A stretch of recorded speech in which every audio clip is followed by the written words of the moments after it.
송구영신 예배에 나오신 우리 모든 성도님들을 주님의 이름으로 환영하고 축복합니다. 우리 옆에 분들하고 한번 인사 나누시면 좋겠습니다. 사랑합니다. 축복합니다. 우리 예배가 마치고 난 뒤에는 새해 인사를 또 하게 될 텐데요. 이렇게 마지막 시간까지 함께 또 모여서 예배할 수 있게 하신 하나님께 감사와 찬송을 올려드립니다. 정말 지난 한 해를 생각해 볼 때 예배를 드리고 싶어도 드릴 수 없는 세계에 여러 곳들이 있지 않습니까? 전쟁 때문에 또 기근 때문에 또 우리 주변에 보면 육신의 연약함으로 입원해 있어서 예배의 자리에 나오고 싶어도 나오지 못하는 그런 분들도 참 많이 있습니다.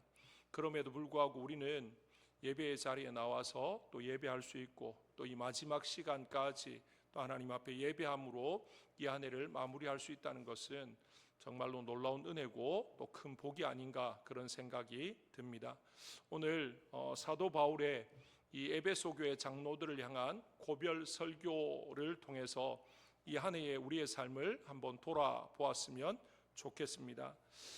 사도행전 20장은 조금 전에 말씀드린 것처럼 사도 바울이 예루살렘을 향해서 가는 도중에 밀레도라고 하는 곳에서 사람을 보내어서 에베소에 있는 장로들을 청합니다. 그래서 에베소에 있던 장로들이 오게 되어지고 그들 앞에서 이제 사도 바울이 자신의 지난 삶을 그리고 사역을 이제 회상하면서 또 어떻게 자기가 사역을 했고 어떤 마음으로 여기까지 왔는지 이런 것들을 좀 그렇게 길지 않지만 좀 간략하게 설명을 하면서 또 이렇게 고백하는 그런 내용의 글이 오늘 읽었던 사도행전 20장의 내용입니다.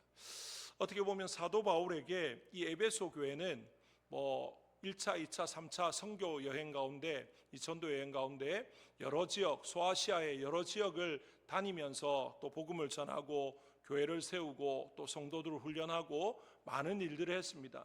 사도 바울에게는 그 한 곳 한 곳이 다 잊을 수 없는, 다 기억에 남고 마음에 새겨지는 그런 곳이겠지만 특별히 이 에베소라고 하는 이 지역은 더 좀 남다른 곳이 아닐까라는 생각이 듭니다. 오늘 읽었던 본문 말씀에도 보면요 31절에 이런 말씀이 있습니다. 그러므로 여러분이여 일깨어 내가 3년이나 밤낮 쉬지 않고 눈물로 각 사람을 훈계하던 것을 기억하라 그렇게 이야기합니다. 지금 사도 바울이 이 에베소에서 3년간 머물면서 다른 지역에 이렇게 오랜 시간 머문 그런 것들이 참 쉽지 않은데 이 에베소는 3년 동안 머물면서 우리가 잘 아는 두란노 서원에서 또 2년 동안 있으면서 많은 사람들에게 또 말씀을 가르치고 복음을 전했던, 그래서 이 두란노 서원에서 복음을 전한 것이 이 에베소뿐만 아니라 소아시아 전역까지 이제 확장되어져 갔던 그런 것들을 우리가 볼 수가 있는데요. 그러다 보니까 사도 바울에게 이 에베소는 좀 더 특별한 곳이었다 그렇게 충분히 짐작할 수가 있다라는 것이죠. 그래서 지금 사도 바울이 이제 어떻게 보면 오늘 말씀을 쭉 읽어보시면 이제 이 가는 길이 다시는 돌아올 수 없는 그런 길인 것을 그는 다 알고 있었습니다. 오늘 22절에 나는 성령에 매여 예루살렘으로 가는데 거기서 무슨 일을 당할는지 알지 못한다라고 하지만 알지 못하는 게 아니라 이미 성령께서 그에게 말씀해 주셨습니다. 알고 갑니다. 그래서 다른 사람들은 사도 바울에게 이 길을 안 가면 안 되겠느냐 피하라고 그렇게 만류하고 붙잡지만 사도 바울은 그들의 말을 듣는 게 아니라 누구의 말을 듣습니까? 성령의 말을 듣고 성령의 인도하심을 따라서 예루살렘으로 가죠. 우리가 아는 것처럼 예루살렘에 가서 어떻게 됩니까? 잡히게 되고 결국에는 이제 로마까지 압송되어지는 이제 그런 이제 일들이 벌어지는 거죠. 그러다 보니까 오늘 사도 바울이 에베소 교회 장로들에게 뭐라고 이야기합니까? 다시는 내가 보지 못한다 그렇게 이야기를 합니다. 25절에 보라 내가 여러분 중에 왕래하며 하나님의 나라를 전파하였으나 이제는 여러분이 다 내 얼굴을 다시 보지 못할 줄 아노라. 이미 이제 어떤 일들이 벌어질지 그가 정확하게 몇 월 며칠 몇 시에 무슨 일이 난다 이런 건 아니지만 이제 이 길이 자기가 이제 마지막 예루살렘에 가면 잡히게 되고 이후에 다시는 여기로 돌아올 수 없다라고 하는 것을 알게 되었다라는 것입니다. 이제 그런 상황 가운데서 이제 에베소 교회 장로들에게 사도 바울은 자신이 에베소 교회에서 사역했을 뿐만 아니라 그리고 지난 이제 다메섹 도상에서 부활하신 주님을 만난 이후에 여기까지 오는 동안 그가 어떻게 살아왔는지 이제 간단하게 지금 설명을 하고 있습니다. 그런 사도 바울의 자신의 삶에 대한 이제 회고를 통해서 우리의 지난 한 해의 삶을, 올 한 해의 삶을 돌아보면서 과연 우리는 어떻게 살아왔는가 또 점검하고, 그리고 이제 다가오는 새해에 우리가 어떻게 살아가야 될 것인가 다시 한 번 더 다짐하고 결단하는 그런 시간이 되어질 수 있기를 원합니다. 먼저 사도 바울의 인생은요, 첫 번째로 성령에 매여서 살아온 삶이다, 그렇게 말할 수 있습니다. 다시 이야기하면 이제 사도 바울이 다메섹 도상에서 예수 그리스도를 만나기 전에는 자신의 어떤 혈기, 자신의 감정, 자신의 어떤 욕심, 의욕, 이것이 앞장서서 자기의 어떤 의지대로 뭔가 삶을 또 이렇게 끌어왔다면, 이제 다메섹 도상에서 예수님을 만난 이후에는 자기 마음대로 산 게 아니고 자기의 계획이나 자기의 어떤 욕심, 감정, 이것이 아니고요, 성령의 인도하심을 따라 살아왔습니다. 자기는 이것을 굉장히 하고 싶어도 성령이 막으시면 거기에 순종했습니다. 우리가 잘 아는 것처럼 원래 사도 바울은 이제 아시아 쪽으로, 그러니까 동쪽으로 복음을 전하러 가려고 마음을 먹었습니다. 그런데 성령께서 계속 막으시는 겁니다. 동쪽으로 가고 싶어서 이렇게 저렇게 애를 쓰는데 막으시고, 그 밤에 환상 가운데 마게도냐 사람이 나와서 뭐라고 이야기합니까? 건너와서 우리를 도우라. 그 마게도냐 사람의 환상, 그 마게도냐 콜링이라고 하는데요, 그 환상을 보고는 사도 바울이 이제 모든 계획을 전면 수정합니다. 원래는 동쪽으로 가서 복음을 전하려고 했는데 이게 하나님 뜻이 아니고 서쪽으로 가는 게 하나님 뜻이구나. 그래서 이제 마게도냐 지역으로 넘어가고, 그래서 마게도냐 지역의 첫 성읍인 빌립보에 가서 이제 루디아를 만나고 교회를 세우고 하는 이제 그런 일들이 벌어지지 않습니까? 사도 바울은 예수 그리스도를 만난 이후에 자기의 생각, 자기의 계획이 없었던 건 아닙니다. 물론 계획을 세우고 갑니다. 하지만 그 계획보다 하나님의 뜻, 성령의 인도하심이 더 우선되어졌다라는 거죠. 그런데 우리는 어떻습니까? 지난 한 해를 돌이켜볼 때에 하나님의 인도하심, 성령의 인도하심에 민감하게 반응하면서 살아오셨는지, 아니면 하나님의 인도하심을 알면서도, 하나님이 이걸 기뻐하실 줄 알면서도 그것보다 내가 원하는 것, 내가 하고 싶어하는 것, 거기에 혹시나 더 집중하면서 살아오진 않았는지 우리 삶을 한번 돌아보았으면 좋겠습니다. 성령에 매여서 살아왔던 바울, 다시 말하면 성령의 지배를 받고 성령의 인도하심을 받았던 삶이라고 말할 수가 있는 거죠. 우리는 우리 인생의 주인이 누구라고 고백합니까? 예수 그리스도를 나의 주라고 우리는 고백하지 않습니까? 그런데 그 고백이 입술의 고백으로 그냥 말로만 주님이 나의 주인입니다, 내 삶의 주인입니다, 나의 전부입니다, 말로는 그렇게 하는데 실제 삶의 모든 결정권은, 모든 주도권은 내가 쥐고 있다면 성령의 인도하심을 받는 삶이다, 그렇게 말할 수가 없지 않겠습니까? 지난 1월 1일부터 오늘 12월 31일까지 어떻게 보면 길다면 길고 짧다면 짧은 시간인데요, 우리가 살아오면서 한번 쭉 생각을 해보십시오. 하나님의 뜻을 알지 못해서 내 뜻대로 살아가는 그런 경우도 있었겠지만, 대체적으로 보면요, 하나님의 뜻이 뭔지 압니다. 그런데 그 뜻대로 하려고 하니까 뭔가 좀 불편합니다, 어렵습니다, 뭔가 좀 내려놔야 될 것들이 있다 보니까 그냥 알고도 모른 척, 하나님의 뜻이, 하나님이 기뻐하시는 것이 무엇이고 성령의 인도하심이 무엇인지 알긴 아는데 그렇게 하기가 싫은 거죠. 그래서 성령의 인도하심보다, 하나님의 뜻보다 그냥 내가 해왔던 방식대로 또는 내 생각대로 살아왔던 때가 있지 않았는가, 우리 자신들을 한번 돌아보았으면 좋겠습니다.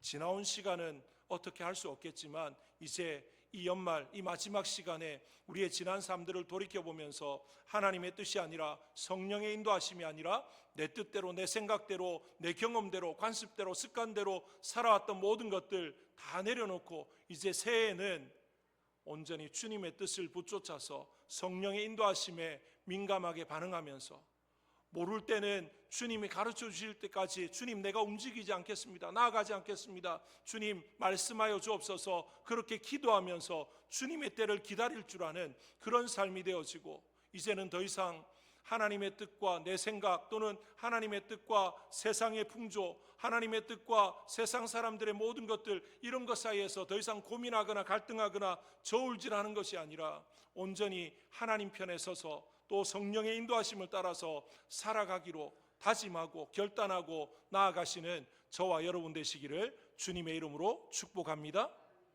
정말 우리의 삶이 늘 좀 아쉬움들이 참 많이 남지 않습니까? 왜 아쉽습니까?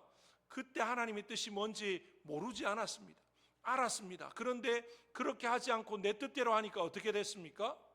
하나님의 마음도 아프게 하고 내 삶도 하나님이 기뻐하지 않으니까 이게 제대로 열려지고 풀려지지 않습니다. 만약에 하나님의 뜻대로 하지 않았는데도요 모든 게 일사천리로 잘 되어지면 심각합니다. 이것은 위기입니다. 하나님께서 지금 나를 방치해놓고 놓고 계시다는 것 그거밖에 되지 않기 때문에 더 심각하게 바라보아야 되는 거죠. 하나님의 뜻대로 살지 않으면 어떻게 돼야 됩니까? 하나님의 막으시는 게 우리의 삶 가운데 나타나야 되고 그래서 하나님께서 우리의 뜻을 돌이키고 하나님 편으로 돌아오게 하는 그런 일들이 우리에게 있어야만 우리가 버려진 자가 아니다라는 거죠. 요나를 한번 보십시오. 요나가 하나님의 뜻대로 가지 않고 자기 뜻대로 가니까 어떻게 됩니까? 지금 당장은 순적한 것 같습니다. 내려갔더니만 마침 어떻게 됩니까? 다시스로 가는 배가 있습니다. 하나님은 니느웨로 가라 그랬는데 요파항으로 내려가니까 마침 다시스로 가는 배가 있었다라고 성경에 그렇게 말합니다. 요나의 마음에 어떤 마음이 들었겠습니까? 야, 이거는 하나님이 예비하신 거다. 그러고 탔을 겁니다. 그런데 순풍에 이렇게 돛단들이 이렇게 가는데 갑자기 막 풍랑이 막 일어납니다. 요나는 아무 일도 없을 것이라 생각하고 배 밑바닥에 내려가서 그냥 잠을 청하고 자지만 하나님은 그 요나의 가는 길을 순탄케 하지 않으시는 거죠. 막으시는 거죠. 막으니까 요나가 결국에는 뭘 고백합니까?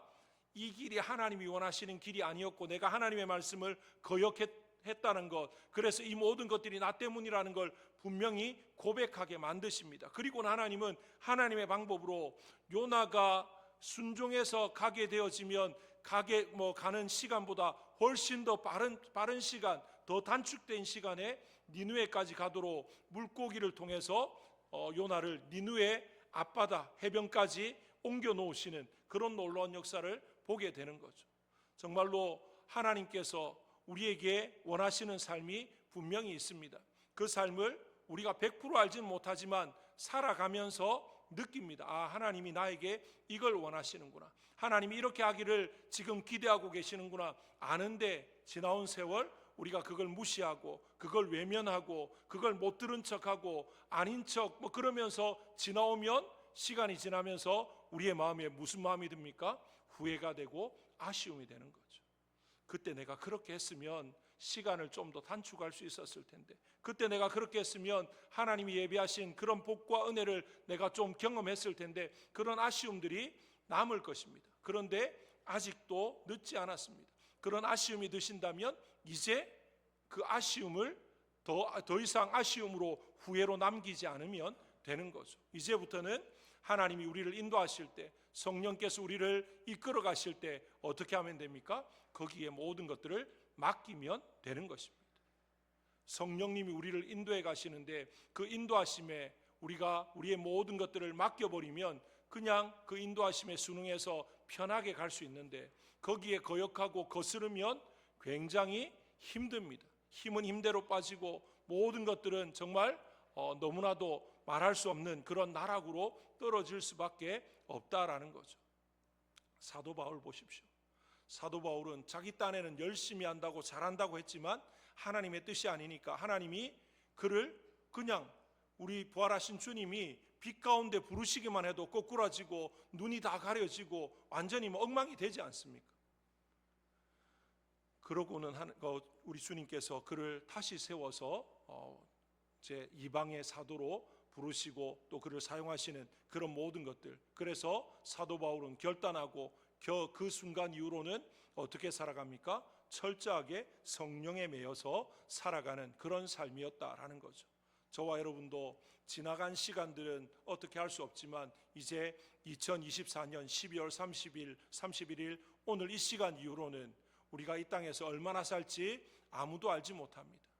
어떻게 되어질지 한 치 앞도 내다볼 수 없지만 주님 앞에 서는 그날까지 우리는 성령의 인도하심을 따라서 성령의 지배하에 성령에 매여서 살아가기로 다시 한 번 더 마음으로 다짐하고 결단하며 나아가시는 우리 모든 성도님들 되시기를 주님의 이름으로 축복합니다.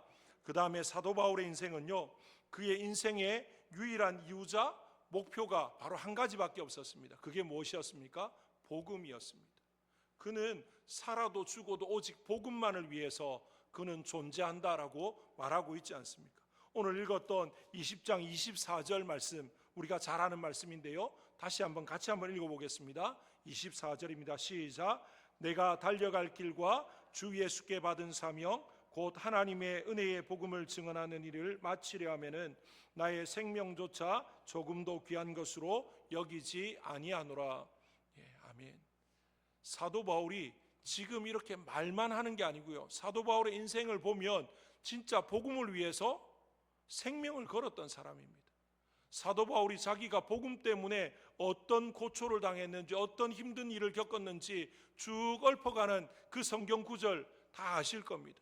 40에 하나 감한매를 몇 번씩이나 맞고 태장에 맞고 돌로 쳐지고 성에서 강주리에 달려서 급하게 도망치기도 하고 굶고 파선하는 배에 있고 온갖 일들, 그것들이 모든 걸 다 언급한 건 아닐 겁니다. 그 가운데서 그냥 굵직굵직한 몇 가지만 언급했지만 우리가 생각해 보면요, 우리는 그 가운데 한두 개만 당해도 목숨이 정말 왔다 갔다 하겠다 싶을 만한 그런 일들인데, 사도 바울은 그런 일들을 한두 가지가 아니고 거기 성경 구절에 이제 언급되어 있는 그것만 해도 한 10가지 이상이 되는데요, 그런 일들을 수도 없이 겪으면서도 포기하지 않았습니다. 뭘요? 복음을 포기하지 않았습니다. 그의 삶의 이유고 유일한 목표는 복음, 바로 예수 그리스도, 그 한 분밖에 없었다라는 것입니다. 살아도 예수 그리스도고 죽어도 예수 그리스도 뿐이었던 사람이 사도 바울이었던 것을 우리가 기억했으면 좋겠습니다. 저와 여러분은 지난 한 해 어떻게 살아오셨습니까? 예수님만 붙들고 예수님만 바라보고 살아오셨습니까? 아니면 세상에 내 눈에 좋아 보이는 것, 내 귀에 좋게 들리는 것, 내 손에 이런 내 마음에 좋게 보이는 세상 여러 가지 것들에 이리 기웃하고 저리 기웃하고 그렇게 살아오지는 않았는가라는 거죠. 우리는 세상에 눈 감고 귀 막고 오로지 누구에게만 집중해야 됩니까? 예수 그리스도에게만, 복음에만 집중하고 살아가야 될 줄로 믿습니다. 우리에게 다른 것들이 들어올 게 없지 않습니까? 하나님은 오로지 우리에게만 집중하시는데 우리는 하나님께 예수 그리스도에게만 집중하지 않고 여기저기 온갖 데 다 관심을 가지고 우리의 마음이 이리저리 다 나뉘어진다면 그건 아니지 않습니까? 사도 바울 한번 보십시오. 다메섹 도상에서 주님을 만난 이후로는요, 그의 마음이 한 번도 나뉘어진 적이 없습니다. 오직 주님만, 오직 복음만을 위해서 살아갔던 사람이 사도 바울이었습니다. 저와 여러분의 지난 한 해 먹든지 마시든지 무엇을 하든지 오직 예수, 오직 하나님의 영광, 그걸 위해서 살아왔어야 되는데 돌이켜보면 어떻습니까? 나를 위해서 또는 다른 어떤 것들을 위해서 우리의 마음을, 우리의 시간을, 우리의 관심과 모든 것들을 좀 분산시켰을 때가 얼마나 많습니까? 지난 우리의 시간들을 하나님 앞에서 다 내려놓고 회개할 수 있기를 원합니다. 다가오는 새해에는 정말 오직 예수 그리스도를 위해서, 오직 복음을 위해서 집중하고 우리의 마음도, 우리의 생각도, 우리의 시간도, 모든 것도, 우리가 먹고 마시는 모든 이유도 다 무엇 때문입니까? 복음 때문입니다. 예수 그리스도 때문입니다. 그렇게 우리의 마음을 모으고 우리의 행동과 우리의 삶과 가치관과 모든 것들이 복음의 예수 그리스도에 집중되어질 수 있기를 주님의 이름으로 축복합니다. 그렇게 살아갈 때 하나님께서 우리의 삶을 또 책임져 주시고 또 선한 길로 인도해 주시는 줄로 믿습니다. 그뿐만 아니라 사도 바울의 인생을 보면요, 때를 얻든지 못 얻든지 복음을 전했던 이 사명자의 삶이었다라는 것을 알 수 있습니다.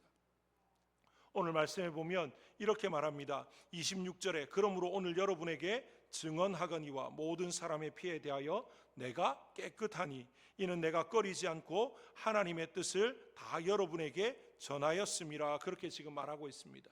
사도 바울은 자신의 영적 아들 디모데에게 때를 얻든지 못 얻든지 늘 복음을 전파하라고 말했습니다. 그런데 그냥 그게 입에 발린 소리가 아니라 자신이 그렇게 살았습니다. 때를 얻든지 못 얻든지 만나는 모든 사람들에게 복음을 전했던 거죠. 왜 그렇습니까?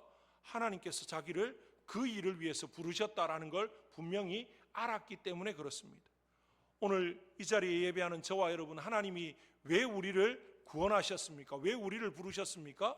세상 다른 사람들보다 우리가 더 예쁘고 잘나고 뭔가 귀해서 우리를 불렀습니까?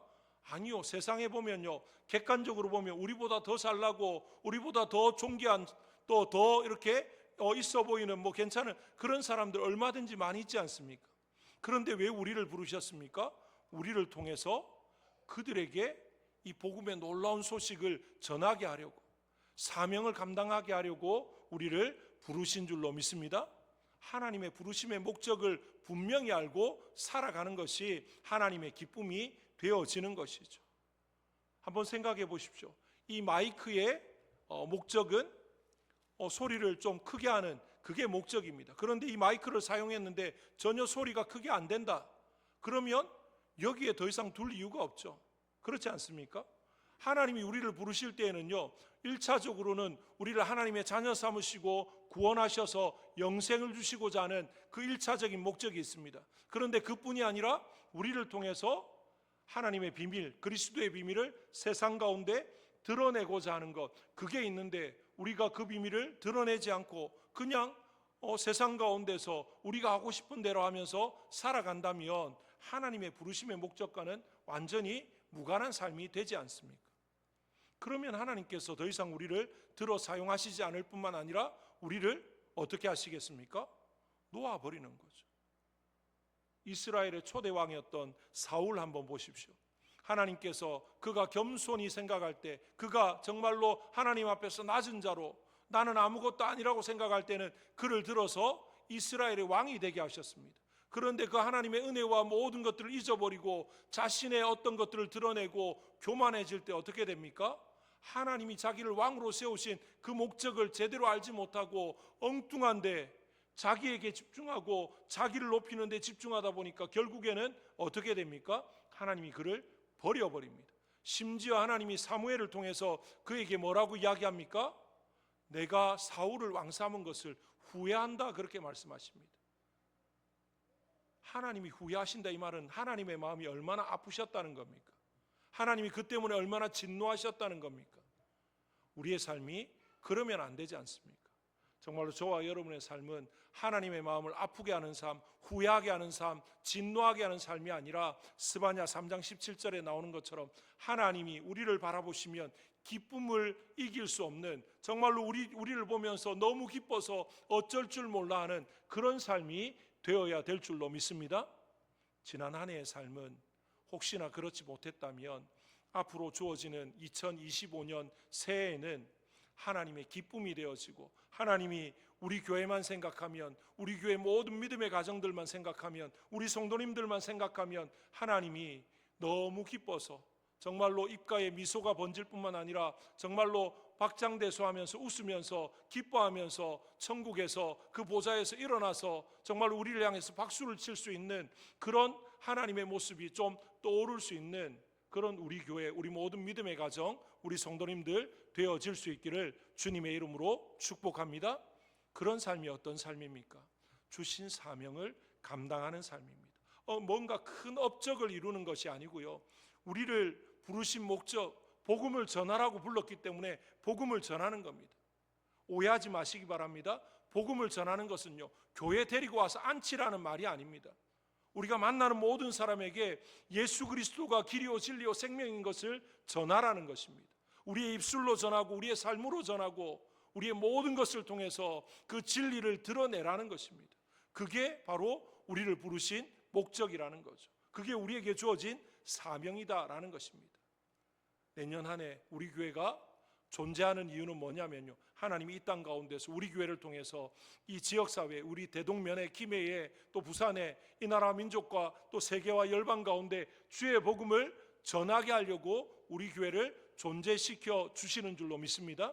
우리는 그렇다면 그 일을 위해서 어쨌든 힘써야 됩니다. 가까이는 우리 이웃들에게, 멀리는 또 저 해외에 또 여러 곳에 또 선교사님들을 통해서 직간접적으로 우리가 후원하고, 때로는 또 기도하고, 때로는 또 우리가 직접 나가서 또 그들을 만나서 또 이렇게 또 격려하고, 그렇게 하면서 복음을 전하는 것, 이 예수 그리스도를 알리는 것, 이 사명을 감당하는 것, 그게 바로 우리의 존재 이유다라는 것이죠.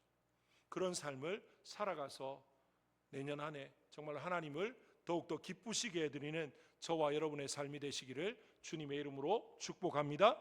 그 다음에 마지막으로 사도 바울의 삶을 보면요, 사도 바울의 삶은 섬김 받기보다 섬김의 본을 보였던 삶이었다, 그렇게 볼 수가 있습니다. 오늘 사도 바울이 뭐라고 이야기합니까? 33절에 내가 아무의 은이나 금이나 의복을 탐하지 아니하였고 여러분이 아는 바와 같이 이 손으로 나와 내 동행들이 쓰는 것을 충당하여 범사에 여러분에게 모본을 보여준 바와 같이 수고하여 약한 사람들을 돕고, 또 예수께서 친히 말씀하신 바 주는 것이 받는 것보다 복이 있다 하심을 기억하여야 할지니라, 그렇게 말합니다. 사도 바울은 자기를 위한 것은 자기가 어쨌든 해결하려고 최선을 다했습니다. 그리고 성도들이 헌금하고 또 후원해 준 것은 오히려 힘들고 어려운 교회와 성도들을 위해서 또 전달하고 위로하고 격려하는 그런 일을 감당했던 거죠. 뿐만 아니라 자기의 수고를 통해서도 또 약한 자들, 어렵고 힘든 자들을 돕고 세워가는 그런 일들을 감당했다라는 것입니다. 세상 많은 사람들은 어떻습니까? 왜 성공하려고 합니까? 왜 힘을 가지려고 하고 왜 권력을 가지려고 합니까? 섬기려고 하지 않고요, 섬김 받으려고 그렇게 합니다. 섬김 받기 위해서 내가 돈을 많이 벌어야 되고, 섬김 받기 위해서 내가 높은 자리에 올라야 되고, 내가 힘을 가져야 되고, 내가 권력을 그렇게 이제 하는 이유가 섬김을 받기 위한 겁니다. 내가 공부 많이 하고 내가 높은 자리에 올라가서 섬기려고 한다, 그런 사람들 세상 가운데 쉽지 않습니다. 말은 섬김의 리더십이다라고 말을 하지만 실제로는 섬김 받는 걸 더 좋아합니다.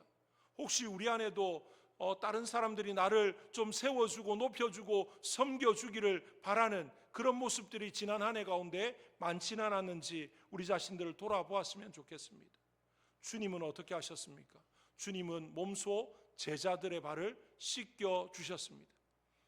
예수님 당시에 발을 씻겨 주는 건 누가 하는 일이었습니까? 하인이 주인에게 하는 겁니다. 우리 예수님은 그들의 스승이었는데, 선생님이었는데 어떻게 선생님이 제자의 발을 씻깁니까? 제자가 선생님의 발을 씻겨야 되지 않습니까? 그런데 주님이 뭐라고 이야기합니까? 너희도 나처럼 섬기는 자가 되라고 말씀하셨습니다. 우리도 그렇습니다. 교회 안에서 높아지고자 하지 마시고요, 나보다 남을 다 낮게 여기면 되어집니다. 저 사람도 나보다 더 하나님이 사랑하는 자, 더 하나님이 기뻐하는 자, 그렇게 생각하고 높이고 존중하고 섬겨 나가면 하나님께서 우리를 높여주십니다. 그런데 내가 스스로 높아지려고 하면 하나님이 우리를 어떻게 하십니까? 낮추십니다. 왜 그렇습니까? 잠언 말씀에 교만은 패망의 선봉이다, 그렇게 말하고 있지 않습니까? 혹시 2024년 이 한 해의 삶을 통해서 정말 교회 안에서 또는 세상 가운데서 다른 사람들에게 좀 높임을 받기 원하고 군림하기 원하는 그런 교만한 마음들이 우리에게 있었다면 다 내려놓을 수 있기를 원합니다. 높임을 받고 섬김을 받는 자가 아니라 오히려 섬기는 자로 주님을 닮아가고 주님을 본받는 자가 되어지기 원한다면 섬기고 나누고 베풀고 정말로 세워가는 자로 또 세워지는 저와 여러분 되시기를 주님의 이름으로 축복합니다. 사도 바울의 삶이 그랬습니다. 사도 바울은 성령에 매여서 살아온 삶이었고요, 또 인생의 유일한 이유이자 목표가 바로 복음이었고, 그리고 때를 얻든지 못 얻든지 복음을 전했던 사명자로 살았던 사람이 사도 바울이었고요, 그리고 섬김 받기보다 섬김의 본을 보였던 사람이 사도 바울이었습니다.